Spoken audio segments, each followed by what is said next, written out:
So today we're joined by Max Light, a Brooklyn-based guitarist whose innovative playing has earned him accolades as one of the most promising voices in modern jazz. His latest release, Chaotic Neutral, was described by Downbeat Magazine as complex, shrouded in mystery, and endlessly intriguing, solidifying Max a true trailblazer. From earning second place in the prestigious Herbie Hancock Institute of Jazz International Guitar Competition to collaborating with jazz luminaries like Donnie McCausland and Christian Sands, he's built an extraordinary career. So join us as we explore his creative journey, groundbreaking projects, and what makes him one of the most exciting guitarists of his generation. So Max, good to see you. Thanks for taking the time today. It's my pleasure, Abe. Thanks for having me. Oh yeah, absolutely. When I heard you playing with my friend Michael Feinberg in some videos, I was like, whoa, you Oh know. man, that's funny. I'm playing a gig tonight with Michael. You see, everything works out for the best. So you have to Yeah, tell wow. him you had fun with me on the podcast. Absolutely, man. Absolutely. Yeah, so I heard you playing with him and just, was just, totally blown away.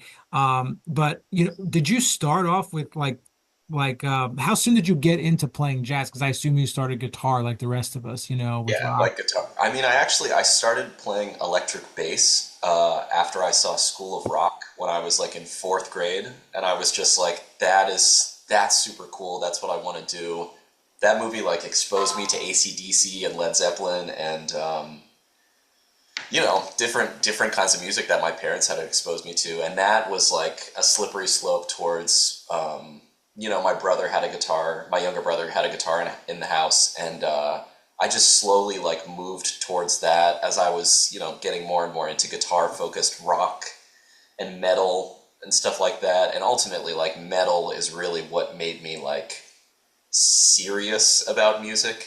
What metal can mean? What metal bands in particular? Because metal is like pretty. Yeah, it's big. Yeah, I mean the first stuff. Basically, my trajectory was like AC/DC hard rock into like Metallica, Pantera, Megadeth, thrash type stuff into then I was into like the like metalcore, post hardcore bands of my youth, like I don't know, Avenged Sevenfold, Protest the Hero, From First to Last, like these super guitar forward bands. But then like through those guys getting into heavier stuff like Between the Buried and Me, and then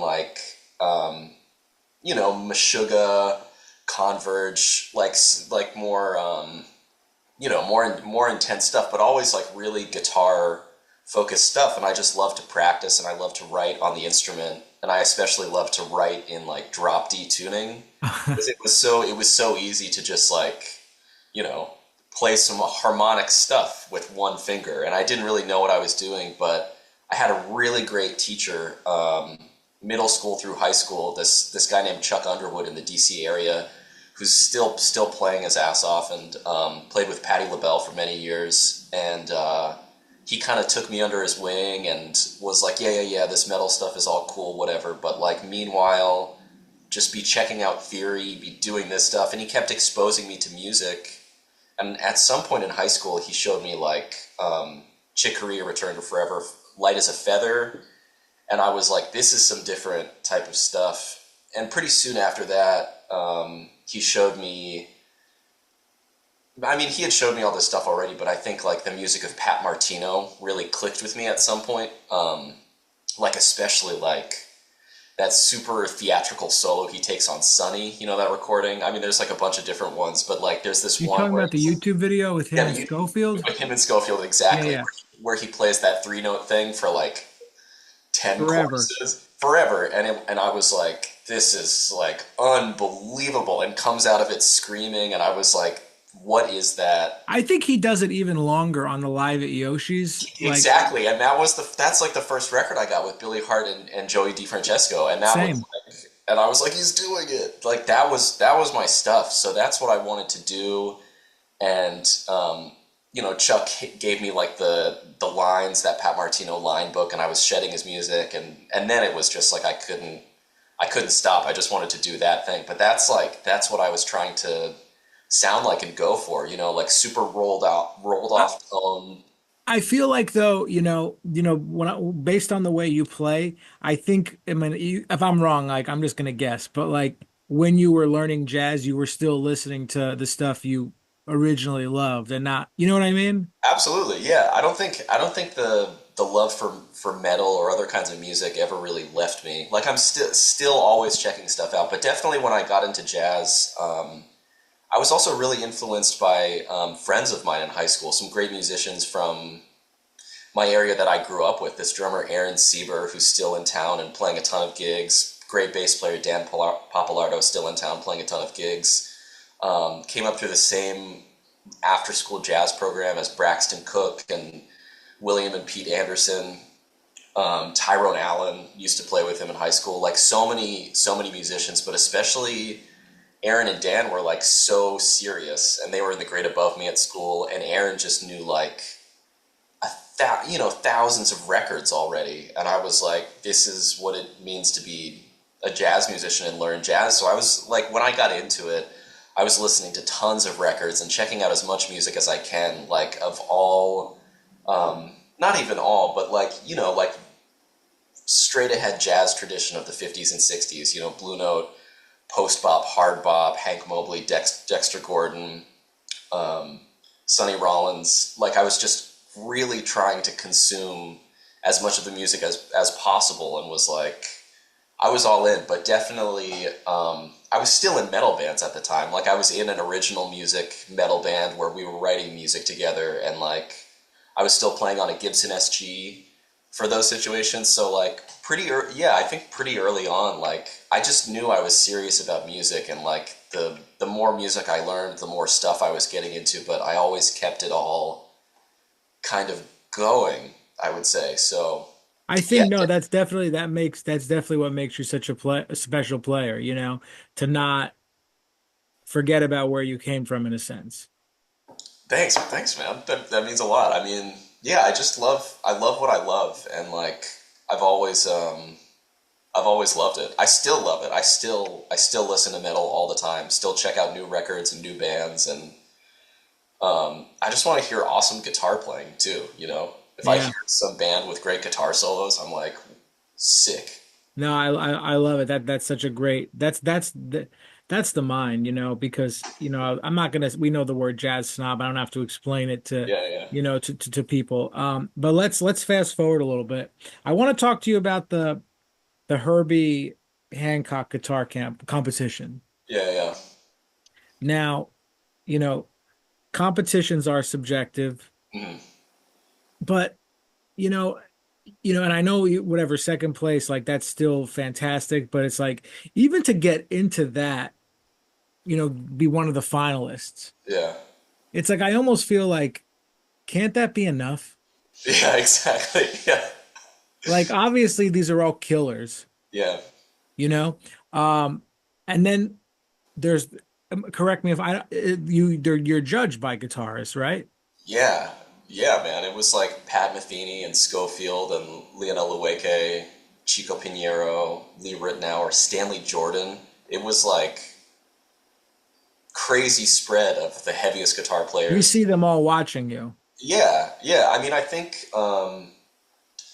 so. For the semifinals, there were 12 of us, and I think Pat was not there for the semifinals, but everyone else was, or maybe it was Scofield wasn't there. The whole thing is like sort of a blur in my memory because it was like kind of just like a stress fever dream or something, Like Yeah, I mean like um I've done some competitions and not that one, but some I've won, some I've most I've lost. But it's so stressful.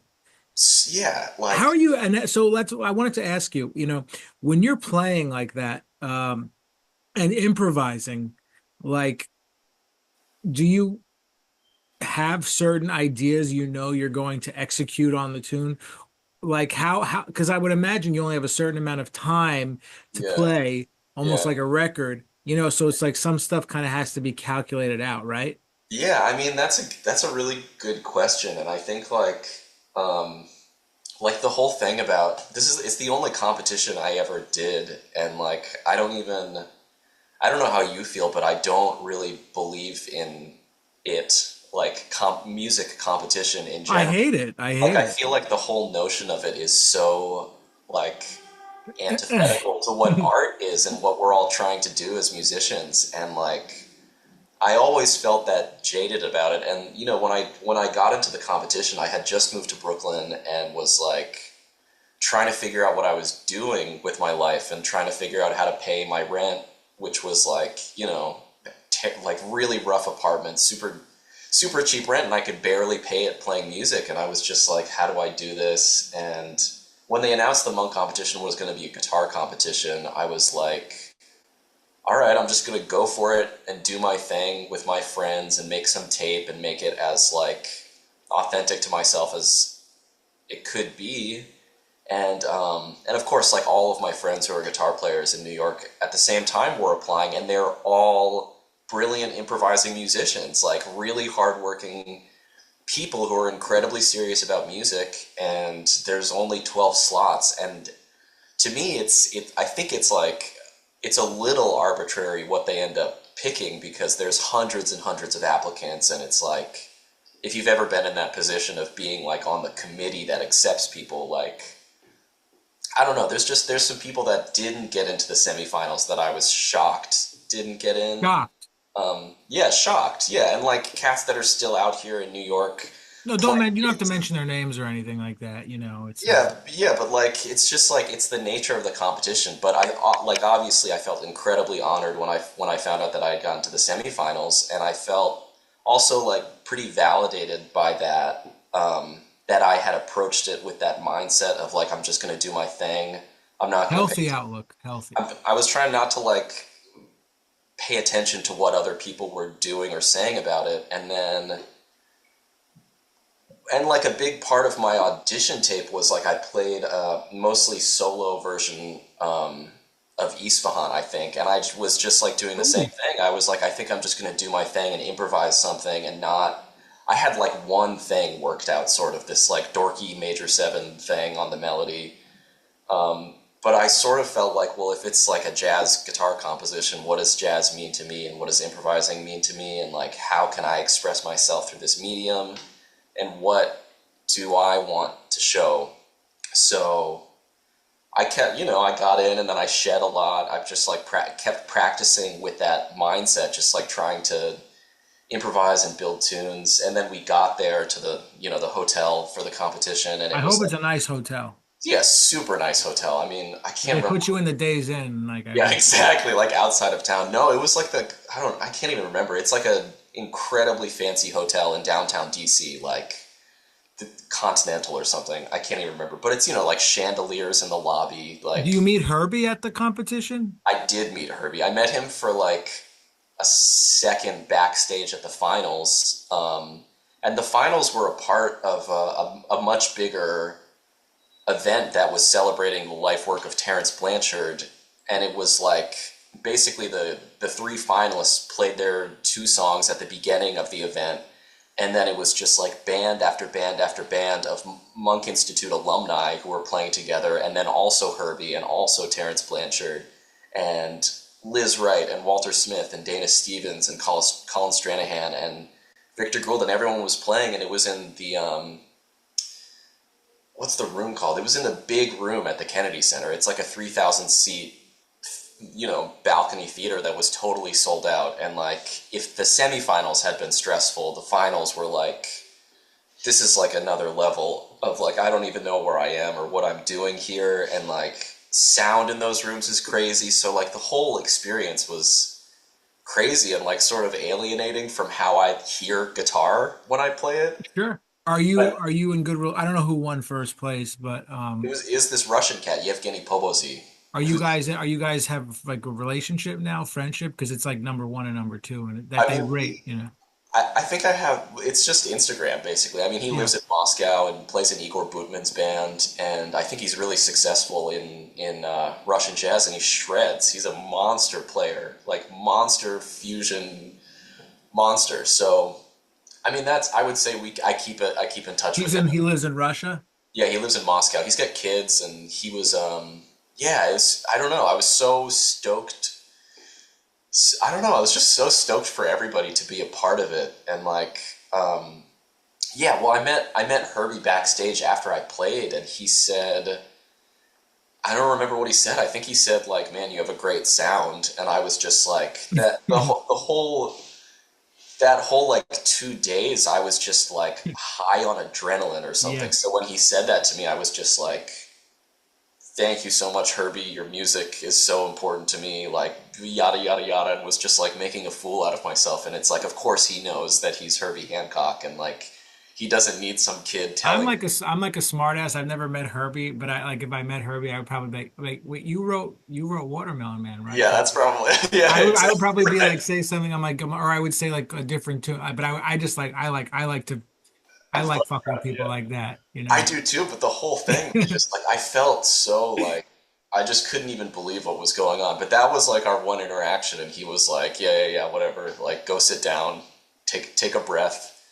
But like I remember the semifinals too. It was like all of us backstage, and we could hear everyone on stage, and it was this like this weird little green room where it was all 12 of us leaving one by one, and Oh God, that's not, yeah, it was like I don't know, man. It was like being in the trenches or do they something. have alcohol there in the room, There like was or no alcohol. It was like in the morning, you know. yeah? It was like, and everyone was just like, some people were shedding, and everyone was freaking out, and we couldn't hear anything in the green room. But if you stepped like 1 foot outside, you could hear someone ripping and ripping so differently from you, you know. And everyone was so different and personal and amazing at music and guitar. And like, I remember I went out for the first guy, Tal Yahalom. I don't know if you know his playing, but I don't. he's a fucking genius guitar player. Pardon my language. No, curse.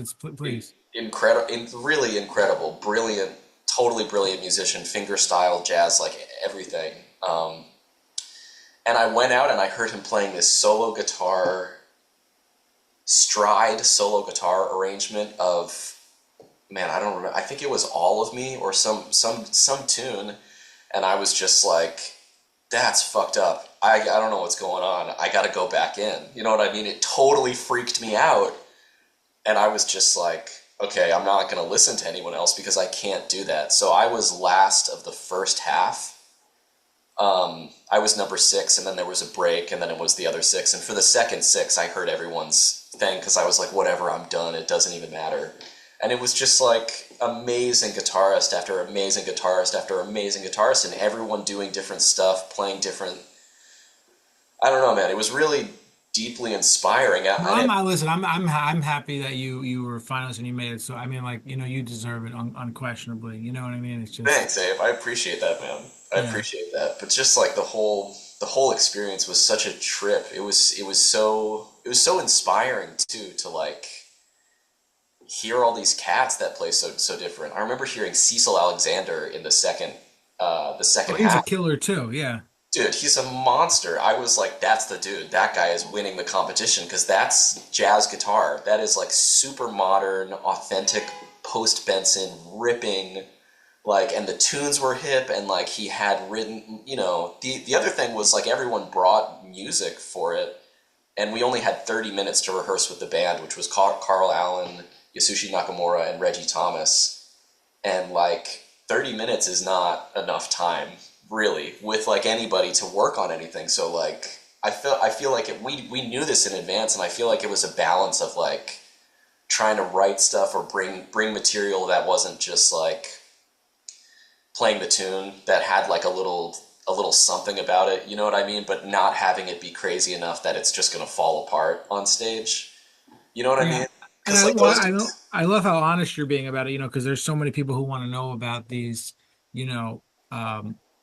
These type of competitions and and I really appreciate your speaking so so honestly about it I, when you did you feel like at the time that once it was over you could kind of like get back to you a little bit, you know what I mean, like the pressure was off and now, or was it like, oh, I have this accolade, like maybe new career things could open up for me, like what about post competition? post it was a little bit like that, but I think the biggest feeling I had afterwards was like just really validated, like because I was in this zone that everybody is in when they move to New York City as a jazz musician, which is like, I'm poor as shit.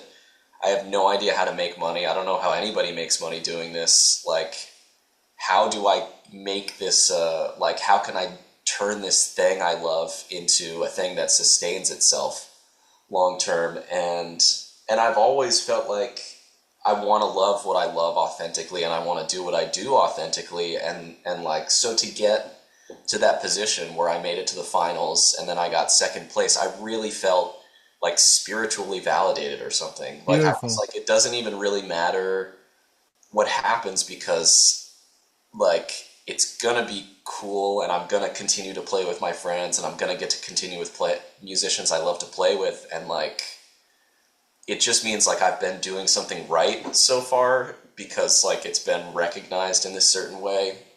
Um, Are you Not that it teaching it has, all now too? Like to like yeah, yeah. I teach. I have a couple. I have some regular students that return, but I just do. I mean, I do a lot of like lessons to people that hit me up on Instagram, or like people that are from out of town that are visiting New York hit me up for lessons, or a lot of international students that come to town will hit me up. virtual stuff like this kind of too at all? Yeah, virtual stuff as well, and like I've got some great students in China where we have to like work with the 13-hour time difference, and but like yeah, I mean, I do the teaching thing, but it's not like that. It's not super regular. Like, there's like, I kind of organize it around the rest of my life and around my students' life, and it's sort of like there's usually someone there that I can schedule and schedule other students around them, and like every couple of weeks I'll have a week where it's just like a ton of students, and Would you it's all do some sort of like, college professor for jazz thing? Like, is that something that interests you, or you really just want? absolutely. I mean, I love to teach, and I love to teach hungry students too. Like, I love to talk real musical stuff with people that can understand it and want to know it. So that's definitely like, I think that's kind of it's a long-term goal for me, if there is any long-term goal, just because like I don't think there isn't security for someone like me in this line of work, and like, if I want to get, Security in the music world is like it's almost like what is like an oxymoron or yeah, something? exactly. But like, I do usually when I travel as well, I teach a lot of lessons, and I'll teach master classes, and more the older I've been getting, I'll like travel to a college to do a master class, which is just like, that's the shit for me. I love that, because it's always to a bunch of really hungry students who are trying to like learn about music and learn how to make this thing happen. Where did you go again to school? School, it just slipped my mind. If you could I just went to repeat. New England Conservatory, NEC, right? Okay, got it. and that was awesome. I mean, that was such a trip and so good for me Who teaches artistically. guitar there? Because I remember when I was, excuse me, Norm Zocher was teaching a little Yeah, bit. Norm was there. I never studied with him. I studied with Brad Shepik mostly, Ah, and he, also Joe Morris. If you know Joe, I don't know him, but Brad's coming on the podcast soon, actually. oh, Brad is the man. Tell him I say what's up. Yeah, I mean, yeah, I I studied. tell him he did a good job. He was one of the reasons I went there, because I got into a couple schools for college, and I wanted to take lessons to see who I wanted to study with before I went, and I went to Brad's, and he like showed me some stuff and blew my mind, and I was like, this is amazing. It's So like, you went like with the idea of like wanting to study with him specifically. yeah, exactly. Because I kind of felt like I'm not qualified to know what like the schools even have to offer, but like that. So I took a lesson or two with him before I went, and then I studied with him for a few years when I was there. And I also studied with Joe Morris for a few years there, and Joe is a brilliant free music guitar player and bass player, composer, like post Derek Bailey kind of school of like totally open improvisation. But he has a really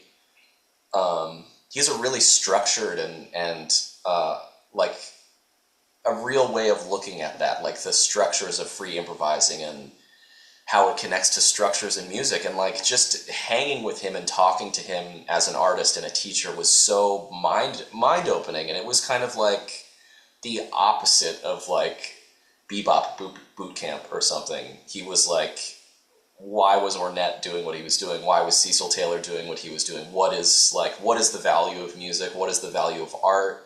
Why are you playing guitar like that? You know what Were I mean? you there in like 2000 and like 8-ish, or is that No, two? I went 2011 to 15. God, okay, because I was up in Boston one time playing a session at NEC, and I was like, that would have been funny if I was, because I was already gone from, but if I, it would have been funny if you were up there at the same time, like Did just you all starting did you also go to school up there in Berkeley, at yeah, yeah, Berkeley? Okay, cool. Who yeah. were you studying with there? Um, Mostly this guy John Thomas. I'm not sure if you know who he is or not, but No, I don't. he's recently passed away. Oh, He was my mentor for, for the whole time basically. But I studied with like I took like a semester with Tim Miller. I'm sure you've heard him of before. course. Yeah. I Yeah. mean, I've never met Tim, but his music like really affected me at a specific moment at NEC. I like heard it and watched a video of him talking about it, and I was like, I want to play wide intervals. You know what I mean? This guy is the best at it.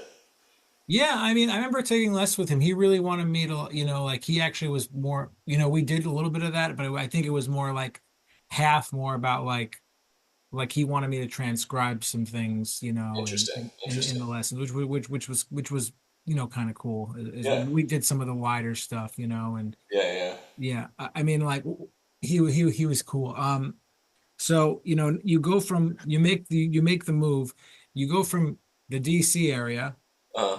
to New England, Uh. and then it's like you go up and you go, and now you're midway through kind of. Exactly. Yeah. It's like 4 hours. 4 hours. New York in the middle, basically. Are you kind of going, work going, um, you're working all three in a sense? Because I know you work in Boston, Every once in a while. I mean, less than I used to. I would say. Like the last few years I was in Boston. I started playing in Jason Palmer's band at Wally's Jazz Club with around the same time that Noah Preminger was playing in it, and when I got into that band and situation, I was like, this is so way higher level than anything I have been exposed to, any professional situation I've been exposed to in my life.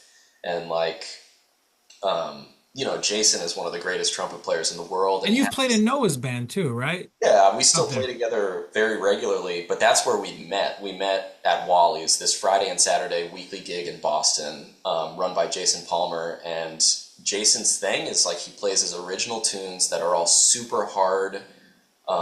At least at the time, they were super hard for me. They were all in 5, 7, 9, 11, 13.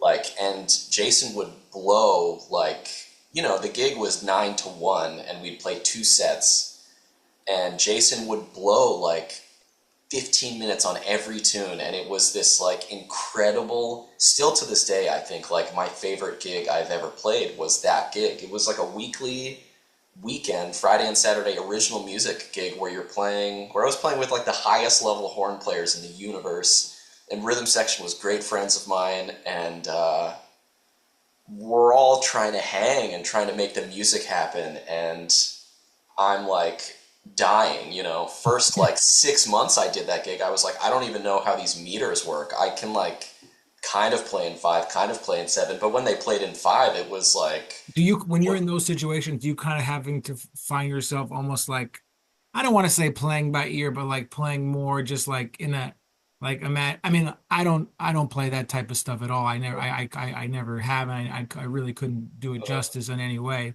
But like, when you're in that sense of just starting out to do it and it seems overwhelming, do you find yourself like having to almost think about like as if there was no chords or no harmony in a sense? yeah, I mean, I think the biggest thing I was just trying to like, I don't know how to put it. I was just trying to like make it happen. I was just trying to like make the hang, because I would also almost always have to blow last. Like these two ridiculous horn players would take these like incredible and super long solos, and I'd be comping and trying to make it happen the whole time, and then I would blow and be left with no stamina, and also like have to somehow find a way to maintain the musical texture. And it was a real struggle at first, but I was shedding like a maniac because the tunes were so fucking hard. Like, I would honestly like I couldn't I would have to just imagine there's no key and it's just there's the groove but there's nothing. I just have to play that's free. I mean, that's what's up until I get to the one tune that's like he has this one tune that's sort of based on that Victor Lewis tune, "Hey, It's Me You're Talking To." You know that tune? I don't know. I'm off the top of my head It's now. this thing where it goes, F major, 2-5 to D major, 2-5 to B major, 2-5 to A flat major, like the diminished cycle major chord thing. But it's in seven, and it does that in Oh, all 12 keys. Like every eight measures, it pivots to another one, and then the end of the tune is all 12, like every, group of four major chords twice as fast. So it's like if I'm folding, it sounds wrong. You know what I mean? It's like it's just like and everybody else is nailing it. So I just like I ate shit for like 6 months and you was put in just the like, time though, to yeah, get I to put it. in the time because I was just like, this is the shit. This is like it was really deep. And then I moved to New York after that, and I'd go back to Boston for a while when I first moved to New York, but I've gone back less and less to each city. I'm mostly in New York these days, but every once in a while, I mean, I'll still play a gig in DC. My whole family is there. Still play some gigs in Boston. So No, yeah, you're in like the center of like, and it is the center, but it's between some two awesome cities as well. So definitely East Coast, East yeah, Coast for life. East Coast, EC4L. EC4L, yeah, exactly, man. Yeah, Max, thanks so much for doing this. I really appreciate it. Oh man, it's a real pleasure, man, and I love this thing you're doing, man. I love the idea of musicians documenting music, like since learning about this, I've just been like, man, it's really music to my ears that someone is doing this kind of thing because I feel like a publicist or a journalist or like Oh, them, they don't know shit about the music. they don't, yeah, and like they can be so passionate, but what I am interested in is musicians talking about music and musicians' opinions on music as well. Like I love like Ethan Iverson's thing and Kevin Sun's thing because they are great musicians that write and talk and yeah. Thank you for having me, man. It's a Oh real no, yeah, I mean this was great and you know what, it's going to be great too for people to learn about, learn about the competition and all the honest stuff and but like you kept it real, which is, that's the most important thing. We'll have to do it again. absolutely, man. I'm Yeah. around. Yeah. Say hi to Michael tonight too. I will. I definitely will, man. I didn't know you guys were friends. I'll Oh definitely. no, we're good friends. We're like we go back like 15 years or No something. shit. Oh man, Yeah. Feinberg is the man. Yeah, he's the best.